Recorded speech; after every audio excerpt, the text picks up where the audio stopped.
Tienes palabras de amor.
nos vamos para el Evangelio según San Lucas y lo dejemos ahí en el capítulo 7.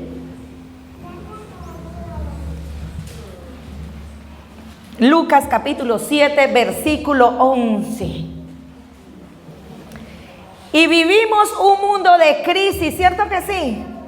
Un mundo lleno de dolor, de sufrimiento, donde hay homicidios, suicidios, agresiones, maltratos, donde la gente está depresiva, donde hay enfermedades, donde manejan adicciones, donde tenemos una crisis de valores tremendas, que a lo malo le dicen bueno y a lo bueno le dicen malo, donde la política es que el fin justifica los medios y por eso vemos tanta deshonestidad en la vida política, en la vida empresarial, en la vida profesional, y entonces vivimos un mundo lleno de desesperanza.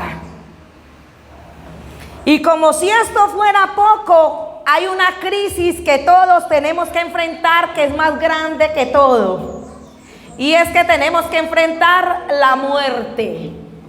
¿Saben que tenemos que enfrentar la muerte? Y que cuando nos hablan de muerte, nosotros no queremos que nos hablen de ella, pero es necesario hablar de esto.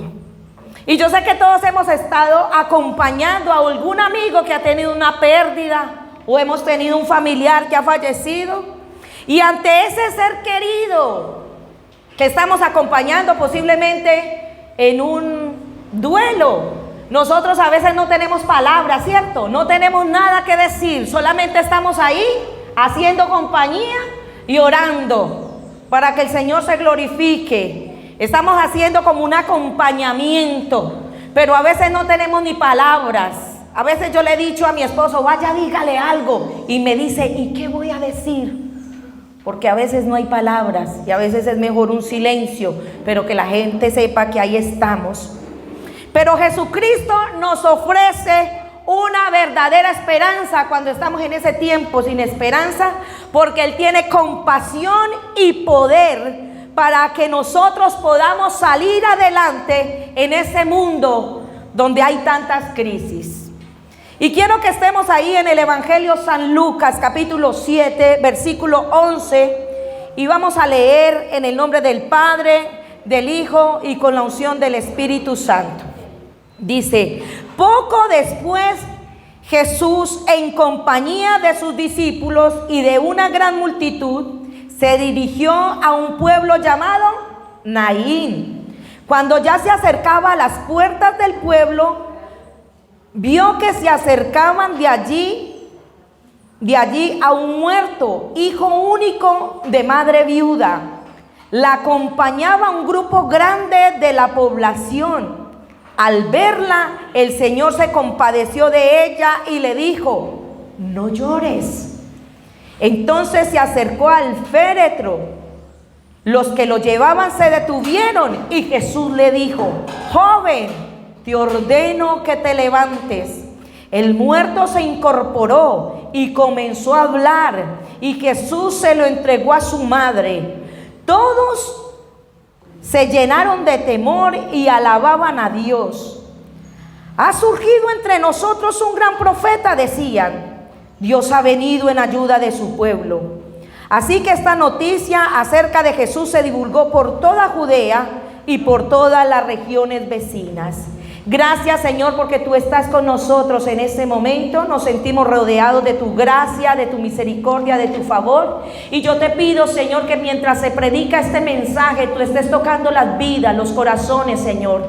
Tú estés haciendo milagros poderosos, sobrenaturales, aquí en la iglesia donde estamos en este momento, Señor. Y allí en cada casa donde cada persona está escuchando este mensaje, Señor. Que tú puedas obrar con poder, Señor, porque nosotros estamos creyendo en el mensaje de vida de esta mañana, Señor, y por eso te honramos y te bendecimos, Dios mío, y te pedimos que tu presencia recorra, Señor, nuestras vidas, recorra todo nuestro ser, Señor, y que hoy haya testimonio vivo de lo que tú estás haciendo en nuestras vidas, en el nombre de Cristo Jesús. Amén.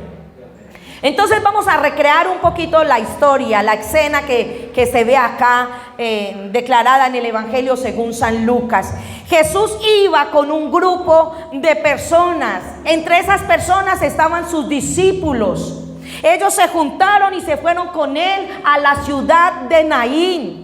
Pero vemos que en la ciudad de Naín estaba sucediendo algo tremendo. Estaban saliendo, mientras Jesús entraba a Naín, estaban saliendo de Naín también otro grupo de personas. Pero estas personas estaban tristes, desilusionadas, agobiadas. Y dentro de ellas estaba la más atribulada, que era una mujer que dicen que era como. ¿Cuáles eran las características? Era una mujer viuda, y el que estaban enterrando o iban a enterrar era el único hijo que ella tenía. Entonces nos imaginamos que la escena era muy triste, era desesperanzada. Ella salía a enterrar a su único hijo. Y déjeme decirle que todos los funerales son tristes. ¿O quién ha ido a un funeral donde esté alegre? Por bulla que hagan y por música que le pongan, la nostalgia y la tristeza es impresionante. Y cuando una madre pierde a un hijo, aquí hay alguien que haya perdido un hijo, dice que se siente un dolor intenso, pero que el dolor que siente una madre viene desde el vientre, desde las entrañas. Y ellas mismas dicen por testimonio propio que sienten el vacío que sentimos cuando parimos un hijo. Usted sabe que estamos gordas y parimos el hijo y ya sentimos que algo pasó en nuestro vientre, y ellas dicen que eso es terrible, que el dolor que se siente es angustiante. Y toda esa tristeza la vemos fruto del pecado. Porque al principio no existía la muerte, al principio no existían las lágrimas ni la enfermedad. Y todo tiene su fuente, todo tiene la raíz en el pecado, porque Adán y Eva cometen pecado y empieza a haber muerte aquí en la tierra. Por eso nosotros tenemos que odiar el pecado y no consentirlo, porque él es el gran asesino. Porque él es el gran ladrón, porque él es una gran plaga de este mundo. Los judíos no podían enterrar a sus muertos en la ciudad. Por eso es que ella está saliendo a enterrar a su hijito. Y ahí vemos que hay un encuentro con Jesús. Ella salía, Jesús entraba a Naín. Y no fue casualidad que Jesús se fuera para Naín. No fue casualidad que nosotros escucháramos la palabra, el Evangelio de Dios algún día. No es casualidad de que nosotros estemos aquí recibiendo este mensaje. Y no es casualidad que usted en esta mañana esté recibiendo también esta palabra. Lo que le estaba sucediendo a ese cortejo fúnebre, lo que estaba sucediendo a esa mujer desamparada, viuda, angustiada, era la divina providencia de Dios. La providencia de Dios, que es esa relación continua que tiene Dios con su creación. Es esa misericordia que el sol sale para buenos y para malos. Esa es la providencia de Dios. Que aún nosotros, estando muertos en delitos y en pecados, el Señor pensó en nosotros y nos ha dado salvación. Amén. Porque nosotros somos salvos por pura gracia, por pura misericordia de Dios.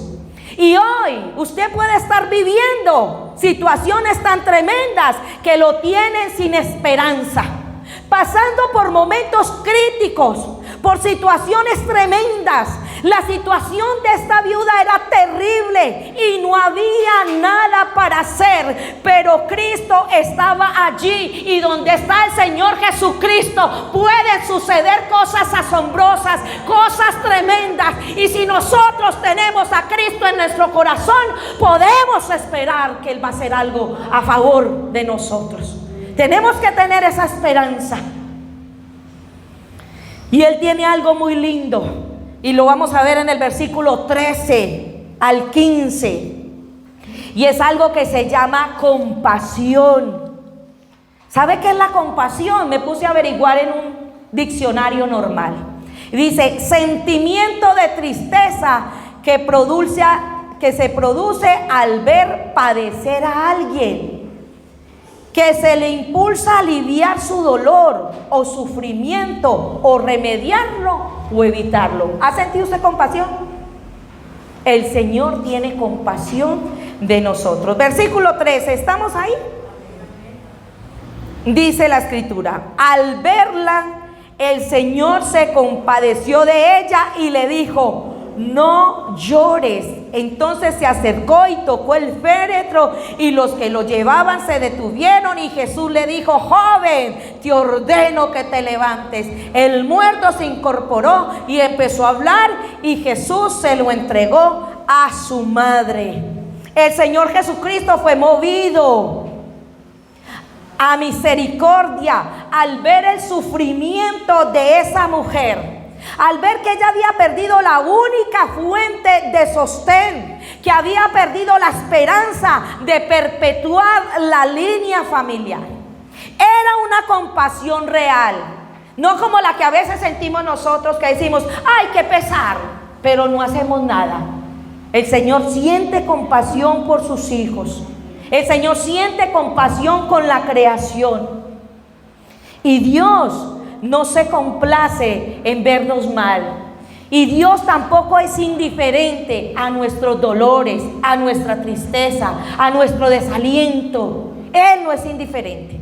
El libro de Isaías, quédese ahí en Lucas capítulo 7. Pero si se quieren ir para Isaías 53:4, dice así. Isaías 53:4. Ciertamente llevó Él nuestras enfermedades y sufrió nuestros dolores, y nosotros lo tuvimos por azotado, herido por Dios y afligido. Él en la tierra experimentó esa compasión, porque Él iba, buscaba a los que se habían perdido. Una mujer de flujo de sangre le tocó sus vestidos y salió poder de Él, y ella fue sana. Él tenía esa compasión. Pero ahora Él está en el cielo, y Él en el cielo intercede ante el Padre por nosotros. Él está intercediendo. Cristo no es indiferente a tu enfermedad. Cristo no es indiferente a tu desamor. Cristo no es indiferente ante tu divorcio, ante tu viudez, ante tu soledad. No es indiferente a tu escasez. A Él lo llama la Biblia varón de dolores, y se identificó con esa viuda, y hoy quiere identificarse con la aflicción que tú estás teniendo. Yo no sé por qué estás pasando, pero todos, algún momento en nuestra vida, hemos sentido momentos de desesperanza, momentos en que la aflicción viene con tanto furor que no entendemos por qué estamos pasando por esas situaciones, que no entendemos por qué, siendo buenos, nos tocan cosas malas, que no entendemos por qué nosotros que buscamos de Dios estamos enfermos, mientras a aquel borracho no le pasa nada. Hay cosas que no vamos a entender. Y cuando estamos pasando por momentos de dificultad, ¿sabe lo que casi siempre hacemos? Nos aislamos.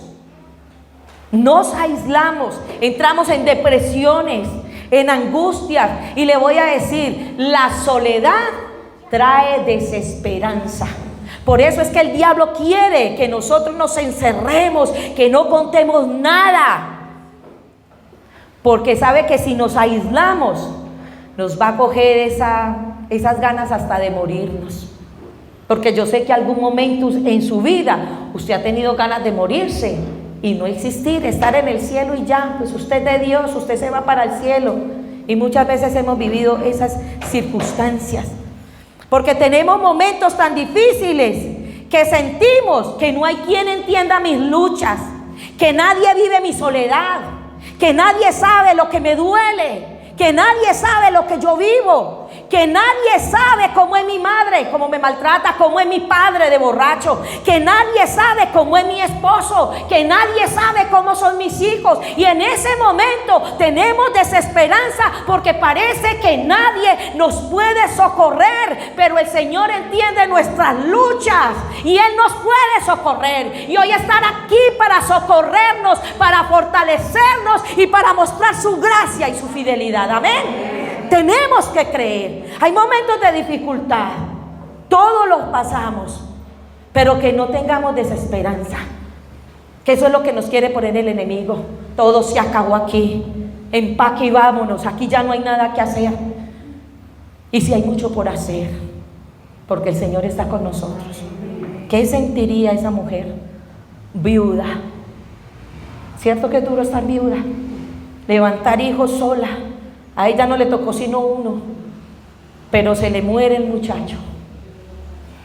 Qué cosa tan terrible. Hebreos 2, 17 y 18. Voy a leer en una nueva traducción viviente. Dice, estamos ahí. Hebreos 2, 17 y 18. Por lo tanto, es necesario en todo sentido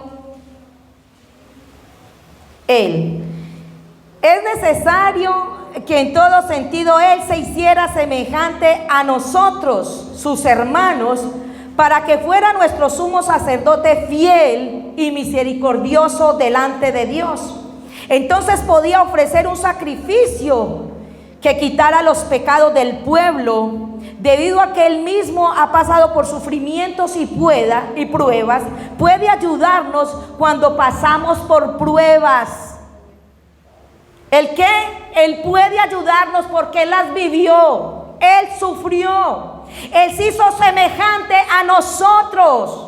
Él se hizo hombre y entiende y se identifica con nosotros, que somos su creación, que somos sus hijos.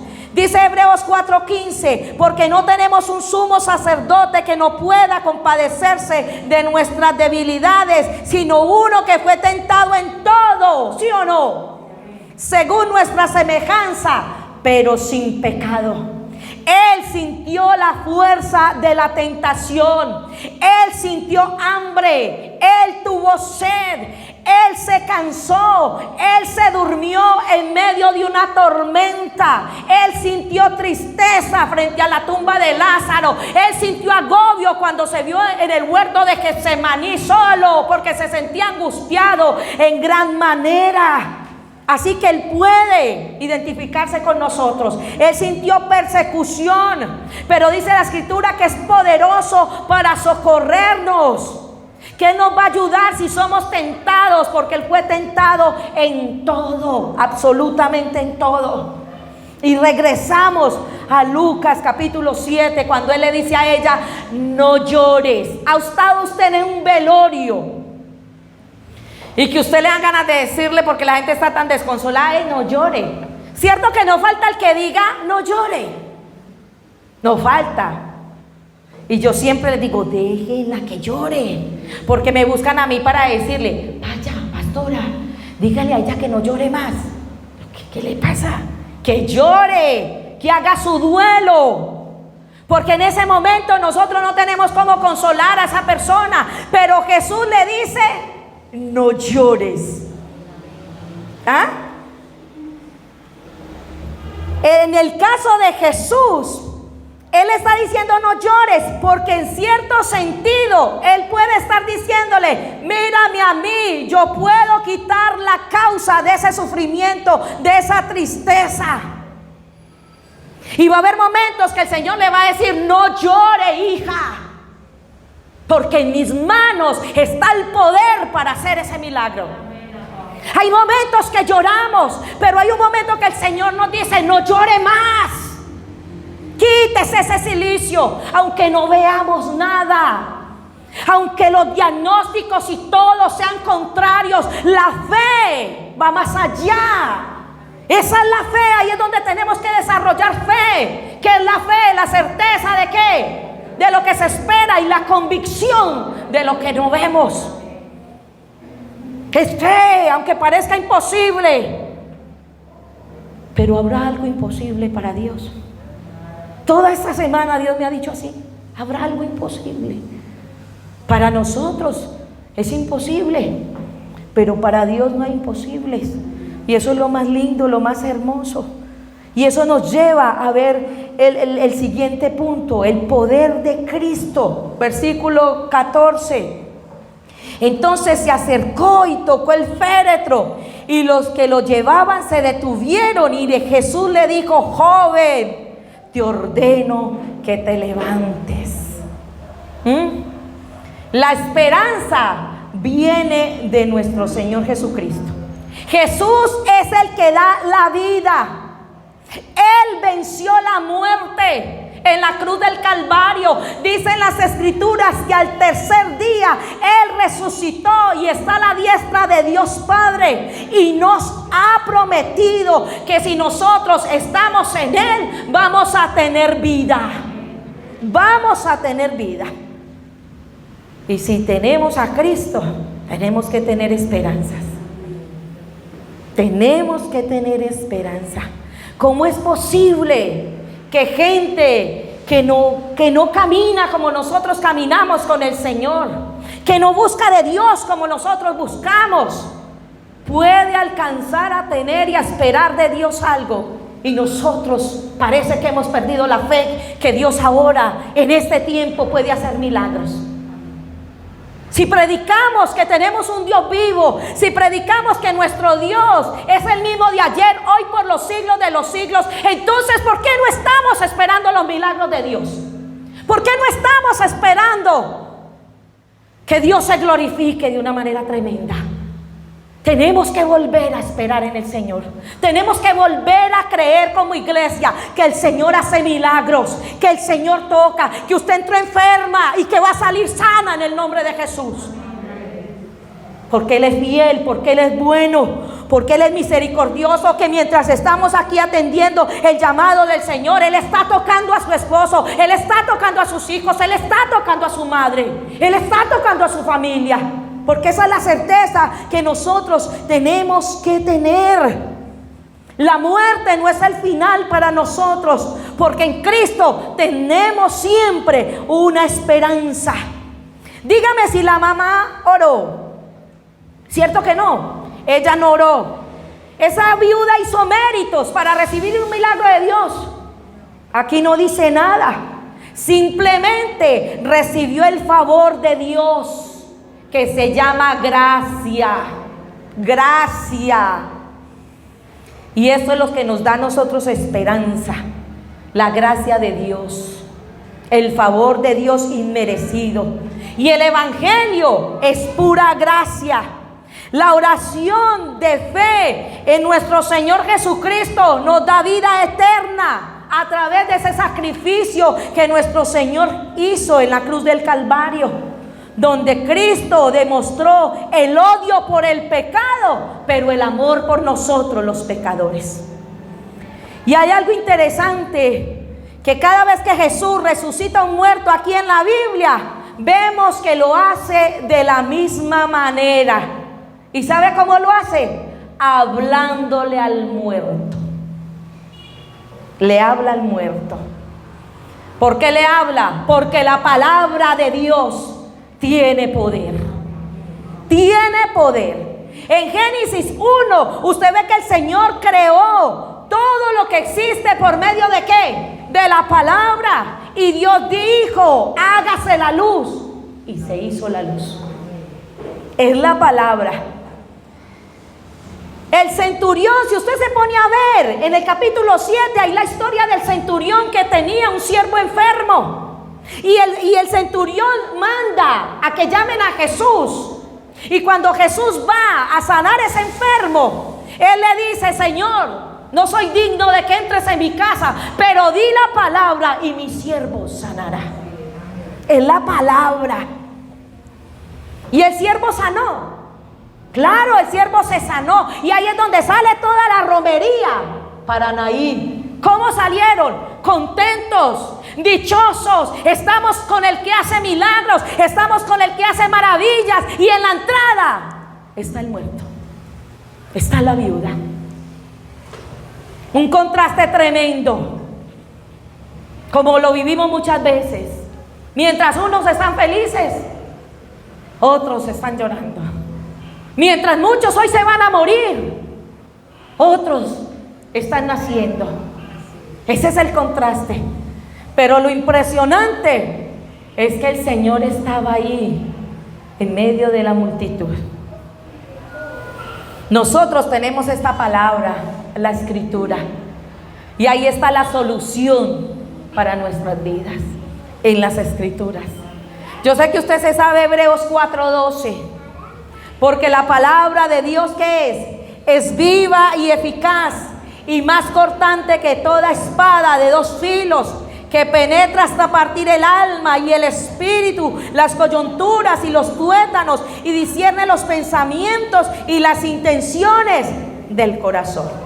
La palabra aplicada en el poder del Espíritu Santo es la que obra en nuestros corazones. La palabra es ese instrumento para que la gente nazca de nuevo. Dice que el Señor le dio la orden: te ordeno que te levantes. ¿Y el joven qué hizo? Se incorporó en respuesta a la palabra de Jesús.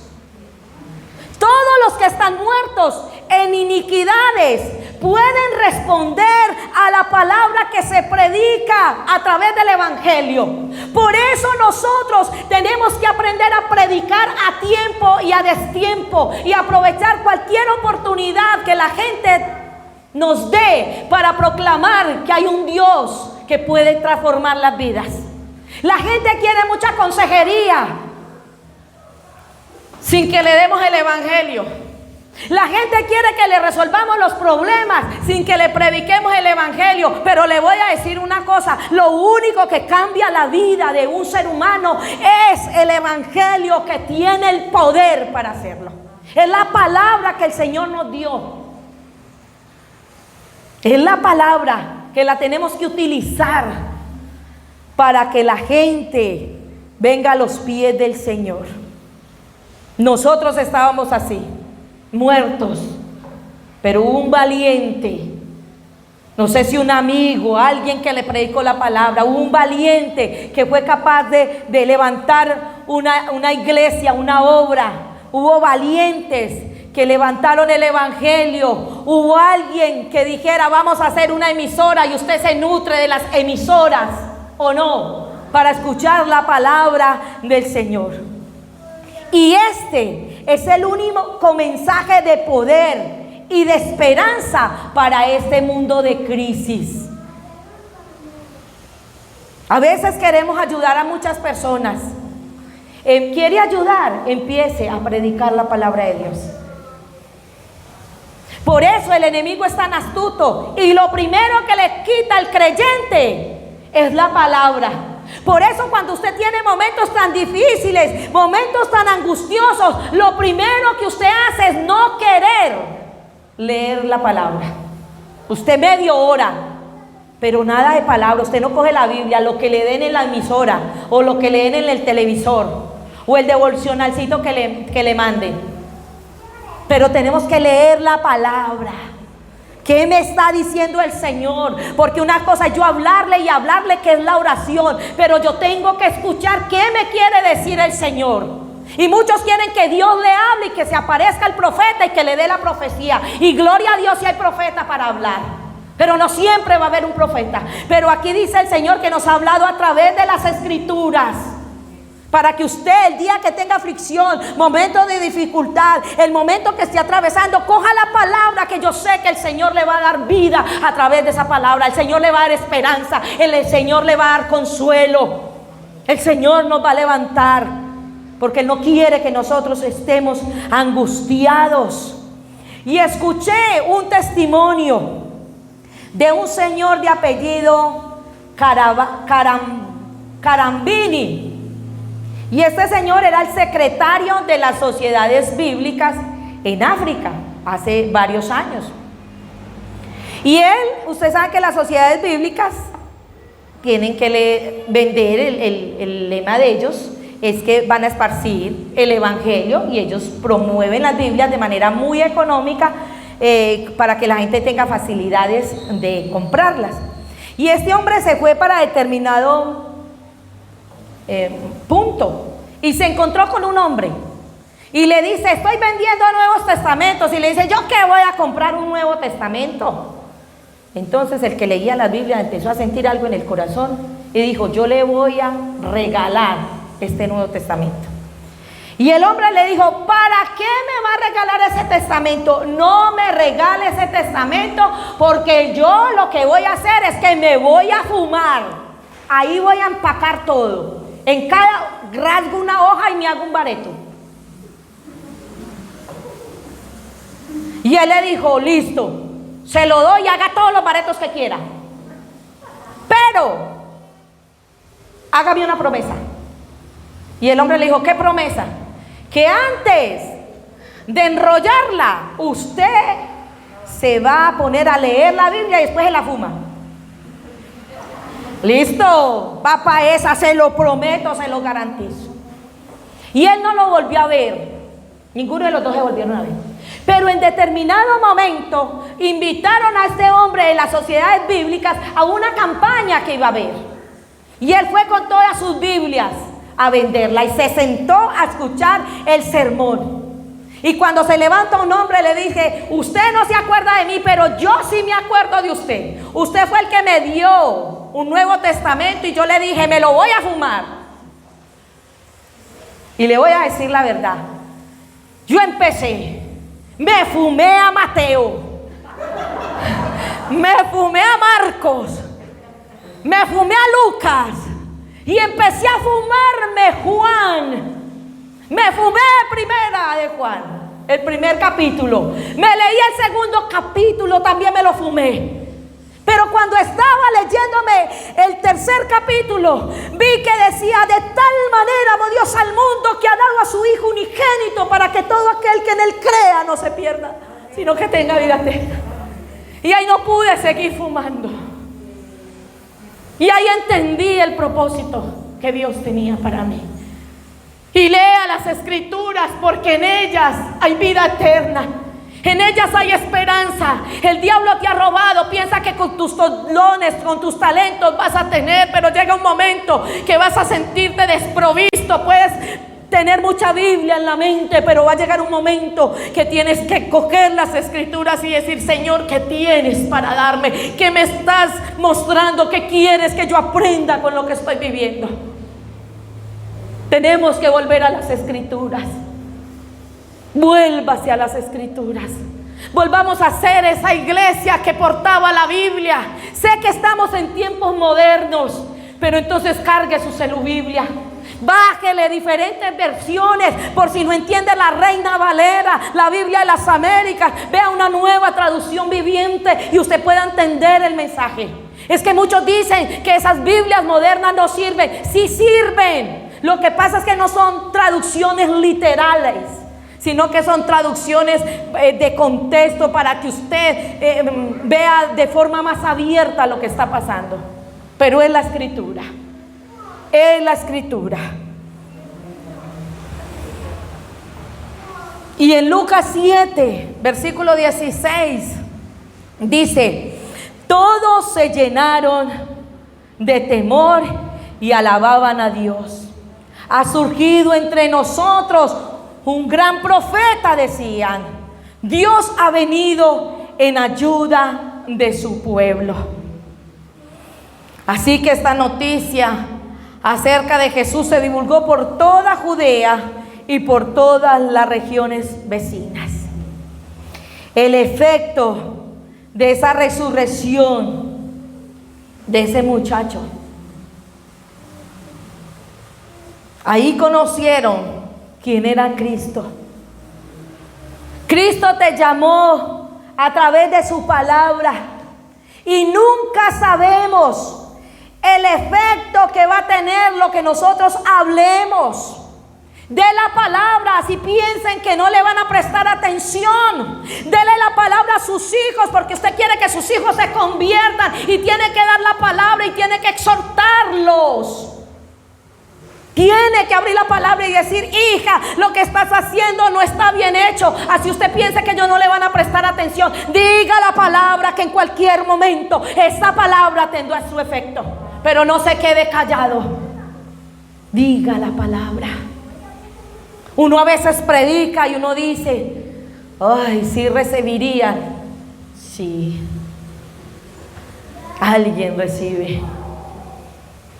Alguien necesita la palabra. Esa palabra no llega vacía, sino que cumple el efecto que el Señor quería que cumpliera. Y nos tenemos que levantar a predicar la palabra. Nos tenemos que levantar a decir: Señor, tengo angustias, tengo circunstancias difíciles, pero voy a empezar a creer que usted me ha levantado, que usted, Señor, está haciendo algo poderoso en mí. No todo está perdido. Perdido el que no tiene a Cristo, pero nosotros tenemos la mayor esperanza. Así que deje de andar sin esperanza. Dígale a su alma: alma mía, alaba a Jehová, y no olvides ninguno de tus beneficios. Dele la orden a sus emociones, a sus sentimientos, que adoren a Dios, a pesar de las circunstancias que esté viviendo, porque usted y yo tenemos un Dios vivo, un Dios poderoso, que no nos va a dejar tirados. Él dice que 7 veces cae el justo y 7 veces lo levantará Jehová. Él dice que si pecamos, abogado tenemos. Así que yo lo invito a que, si usted está pasando por un duelo, por un luto, no solo de que alguien se le haya muerto, no, un luto en el alma. Un luto en el alma, pensando que ya se murieron las esperanzas, que ya se terminó el matrimonio, que ya no hay vida, que ya no hay nada por hacer por sus hijos. Hoy hay una esperanza. Hoy usted está en el encuentro que tuvo esa viuda con Jesús. Y Él va a orar. Él va a orar en tus hijos, varón. Él va a orar, pero no tires la toalla. Mujer, Él va a orar, Él va a orar. Pero es necesario que estés delante del Señor, porque tú ya conoces la palabra. Aliéntese tu corazón y vuelve a tener fuerzas. Porque vas a ver la mano de Jehová, vas a ver el poder de Jehová, vas a ver lo que hace el Altísimo cuando un hijo se arrodilla, cuando un hijo le clama, cuando un hijo le dice: Señor, estoy sin fuerzas, pero sé tú mi socorro, sé tú mi aliento. Señor, aquí tengo este papel que dice que todo salió mal, Señor, pero yo dependo de ti. Aquí tengo esta carta de divorcio, Señor, pero yo dependo de ti. Aquí tengo que me quitaron ya el empleo, aquí tengo la carta de despido, pero yo dependo de lo que dice esta carta. En el Antiguo y en el Nuevo Testamento hay promesas, hay bendición para nosotros, tus hijos. Y aquí estamos nosotros. Señor, ¿qué tienes para mí hoy? Vamos a orar, vamos a pedirle al Señor que obre en nuestra vida, que usted vuelva a tener esperanza, que vuelva a resurgir esa fe, que pase lo que pase, usted va a estar firme, confiado de que el Señor es fiel, de que el Señor es bueno, de que algo va a aprender con lo que está viviendo, de que algo Dios tiene entre manos. Ese testimonio pasó y mucha gente de más que se convirtió al Señor. Pero ¿sabe qué tenía que haber? Un muerto. ¿Sabe a veces que tiene que haber una enfermedad? ¿Sabe a veces que tiene que haber un problema, una angustia, una necesidad, para que cuando clamemos al Dios vivo, la gente vea que Dios contestó, que Dios respondió? Me niego a creer que Dios no hace milagros en este instante. Me niego a creer que el Señor no se mueve con poder en este tiempo. Yo me niego a creer que Él no va a hacer nada. Él va a hacer algo. Él puede hacer algo. Lo hizo con esta mujer que no lo buscó. ni imploró su nombre, ni se arrodilló, como no lo va a hacer con nosotros que clamamos, que nos arrodillamos, que le decimos: Señor, eres tú el dueño de mi vida. ¿Cómo no va a ser algo especial Él? Oh Padre, te adoramos. Oh Señor, te exaltamos. Aunque no podamos verte, tú estás obrando. Aunque no podamos sentirte, Señor, por la angustia, por los momentos tan difíciles que estamos viviendo, ahí estás tú, Señor. Aquí estás obrando en mi corazón, Señor. Aquí estás obrando en mi vida. Aquí estás tocando mi ser, Señor. Oh Dios mío, la Biblia dice que tú eres el mismo ayer y hoy, Señor. La Biblia está llena de promesas, de milagros, de resurrecciones, de gente enferma que se sanó. Yo te pido, Señor, que obres en nuestras vidas, Señor. Yo aquí veo gente, Señor, que dicen las historias bíblicas, Señor, que son reales, que tuvieron cambios de vida, Señor, a través de la palabra. Y yo te pido, Espíritu Santo, que obres en esta tarde, en esta mañana, en este día, Señor, con poder, con gracia, con esa misericordia que tú tienes por nosotros y que tú puedes hacer algo especial, Señor. Oh Dios, Dios, tú eres el único que puede ayudar los hogares que están desbaratados, Señor. Tú eres el único que puede hacer que nuestros hijos reaccionen, Dios mío, y te busquen. Tú eres el que puede hacer, Señor, que esa palabra cobre vida. La palabra que recibieron mis hijos en una escuela dominical cobre vida ahora, en este momento, ya cuando son adultos, Señor. Tú eres el que puede obrar, Señor. Clámele a Dios en este momento. Dígale: Señor, aquí estás, Señor. Aquí estás obrando en mi vida. Aquí estás obrando, Señor, como obraste en la vida de esa viuda, en la vida del hijo. Aquí estás, Señor. Te adoraré, te adoraré. Oh Señor, ayúdame a adorarte, a bendecirte. Milagroso, abres caminos, cumples promesas. Jaime, dirigí. Antalo con ella. Así eres tú. Oh Señor, tú eres milagroso, tú eres milagroso, milagroso. Vamos a esperar ese milagro. Vamos. Luz en tinieblas, en esas tinieblas que estás viviendo, en esa enfermedad, en ese desamor, en esa angustia. Aquí estás, Señor. Aquí estás, Señor. Te adoraré, te adoraré. Vamos, aquí estás, sanando mi corazón, mi cuerpo, mi mente, mis entrañas, mi cabeza, mis pulmones, mis bronquios. Milagroso, abres caminos, cumples promesas, luz en tinieblas, mi Dios, así eres tú, oh Señor Santo. Milagroso, abres caminos, cumples promesas, luz en tinieblas, mi Dios, así eres tú.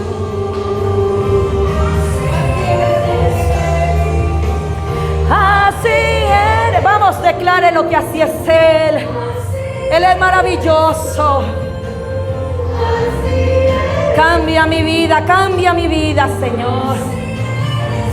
Obra en mí, Señor. Obra en mí ese milagro. Obra en mí, Señor, ese milagro. Obra en mi mente, en mi ser. Tu palabra es esa espada de 2 filos, Señor, que penetra, Señor, mi alma, mi espíritu, mis coyunturas, mis tuétanos, pensamientos que yo tengo, las intenciones de mi corazón. Por eso yo te pido, Señor, que nos ayudes, que nos levantes, Señor, que hagas algo especial en estas vidas, Dios mío, en el nombre poderoso de Jesucristo.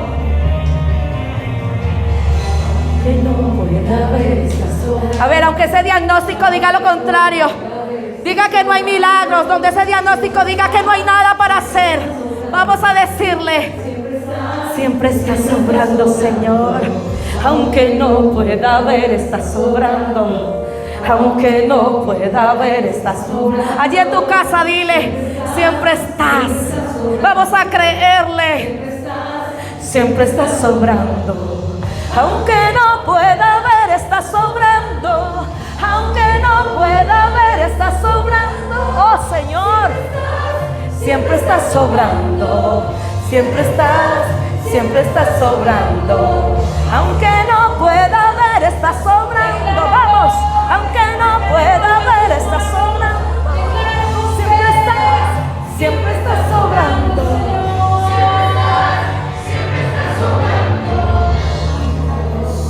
Abres caminos, cumples promesas, luz en tinieblas, mi Dios. ¿Qué tal si levantas tus manos y le vamos a decir que así es Él de hermoso, milagroso?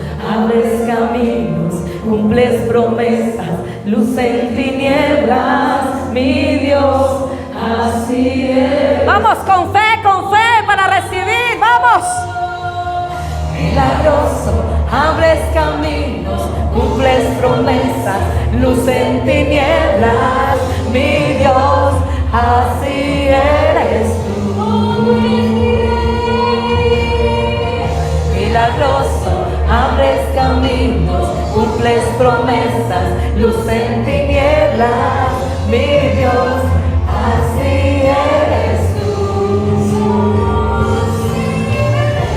Oh Santo, así es el Señor, fiel, poderoso, sobrenatural, que se duele con el que tiene dolor. Oh Santo, tú eres maravilloso, Señor. Adórelo, dígale: Señor, yo voy a creer. Yo estoy creyendo, Señor. Yo estoy creyendo, Señor, que tú le estás dando la orden, así como se la diste, Señor, a ese joven, a ese muchacho, le estás dando la orden a todo mi ser que se levante, a toda mi alma que se levante, a todo mi cuerpo que se levante, en el nombre de Cristo Jesús. Padre, tú estás aquí con nosotros, abriendo caminos donde no los hay, Señor, poniendo agua en medio del desierto, Señor. Tú estás aquí, Señor, haciendo mis montañas valles, Señor, dándome refugio, Señor, en medio de la tormenta, Señor, y dándome el consuelo para mi alma tribulada, Dios. Gracias, Padre. Gracias, Hijo. Gracias, Espíritu Santo, por estar con nosotros, por bendecirnos en esta mañana, Dios mío, porque declaramos tu presencia. Aleluya. Declaramos tu poder, Señor. Declaramos tu gloria. Declaramos tu sanidad. Declaramos, Señor, tu intervención divina, Amasaya. Declaramos, Señor, que tú eres real para mi vida. Declaro, Señor, que tú estás obrando, dígaselo. Aunque no pueda ver, estás obrando. Aunque no pueda, Señor, verte, yo sé que ya empezaste la obra en mí y la vas a perfeccionar. Gloria a Dios.